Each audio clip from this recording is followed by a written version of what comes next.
Students, बच्चों, आज हम इंग्लिश का पहला lesson a letter to God पढ़ते हैं, जिसमें एक करेक्टर होता है लेंचो। लेंचो का एक मेन करेक्टर है। तो इसमें लेंचो का जो घर होता है ये पहाड़ी है। पहाड़ी के टॉप हिल पर रहता है। लो क्रस्ट ऑफ द हिल पर उनका घर रहता है। उसके घर से कोई भी उसके खेतों को, बहती हुई नदियों को, इसको देख सकता है। लेंचो अपनी खेत को बहुत अच्छे से जानता है कि उसके खेत में कैसे फसल होनी है। तो उसको बहुत अच्छे से जानता है उसके खेत कैसे हैं। इंटीमेटली फ्रेंड थे वो सब, कह सकते हो। लेंचो जो कि एक बहुत गरीब किसान था। Lencho was a poor farmer. अगर क्वेश्चन पूछा जाएगा तो इसका आंसर आएगा who was Lencho. Lencho was poor farmer.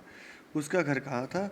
Low crest of hill. इसको एक और बोल सकते हो टॉप ऑफ द हिल, ये भी बोला जा सकता है। यहाँ पे इसका घर यहाँ पे था। अब अपने खेतों में जब वह जाता है तो देखता है कि खेतों को किसकी ज़रूरत है? केवल ओनली वाटर की, रेनफॉल की ज़रूरत है, बारिश की ज़रूरत है। तो बारिश हल्की हो या थोड़ा भारी बारिश हो। तो लेंचो का सिचुएशन ये होती है कि जो बड़े बच्चे होते हैं लेंचो के साथ खेत में काम कर रहे होते हैं और छोटे बच्चे घर के पास खेल रहे होते हैं। तो जैसे ही खाने का समय होता है तो वो अपने घर में आते हैं, खाना पीना खाते हैं। उसी समय औरत बोलती है कि लेंचो, हम सब कोई पानी पाने वाले हैं, वाटर, बारिश होने वाली कहने मतलब। तो लेंचो कहता है हाँ बारिश होने वाली है। और वो नॉर्थ ईस्ट की ओर देखता है, जो बादल का झुंड आता है और बारिश कराता है। जब बारिश कराता है, बारिश होने लगती है, तो जो लोग होते हैं वो बारिश में भीगने के लिए, बारिश का आनंद लेने के लिए बाहर भागते हैं और बारिश में भीगते हैं और घर में आकर उसके व्याख्या करते हैं कि क्या क्या उनके साथ होता है। यहाँ पे लेंचो एक बहुत बार बोलता है कि ये जो है छोटी जो है बूंद ये 5 सेंट की है और बड़ी बूंद, जो बड़ी बूंद होगी वो कितने सेंट की हो जाएगी? 10 सेंट की है। ये बात बोलता है लेंचो। ये बारिश की बूंदें नहीं हैं, ये पैसे हैं।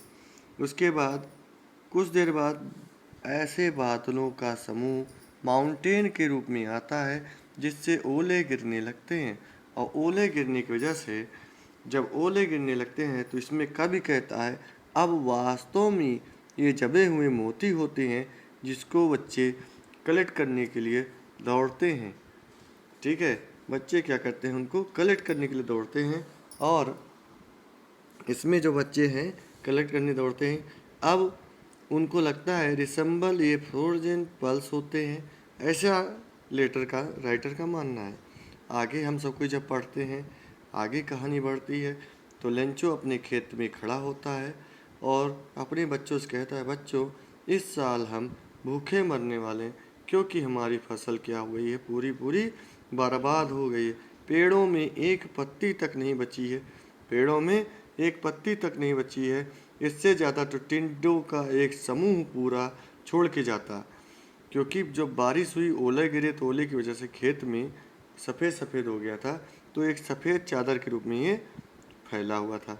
ठीक, इसके बाद लेंचो कहता हम इस साल पूरे भूखे मरने वाले हैं।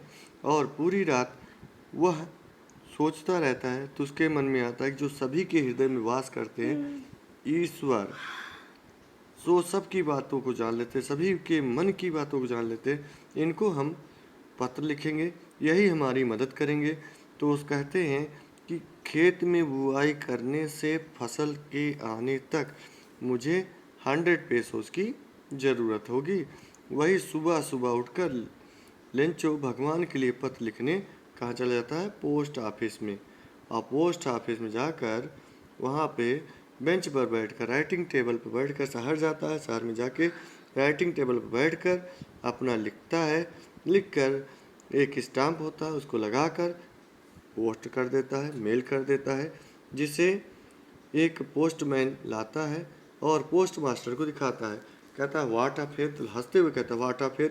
जो पोस्ट मास्टर होता है, जो ऑफिसर होता है, वो क्या कहता है, वो मोटा आदमी होता है, उसकी लंबी मूछें हुआ करती हैं।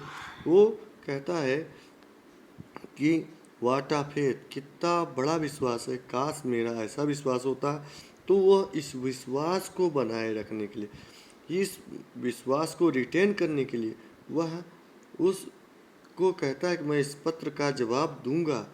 तो वह पत्र खोलता है तो उसमें पता चलता है पेन और पेपर के अलावा, पेन और पेपर के अलावा और भी चीज़ों की आवश्यकता है, जिसको वो अब जानता है कि वहाँ पे पैसे की ज़रूरत है।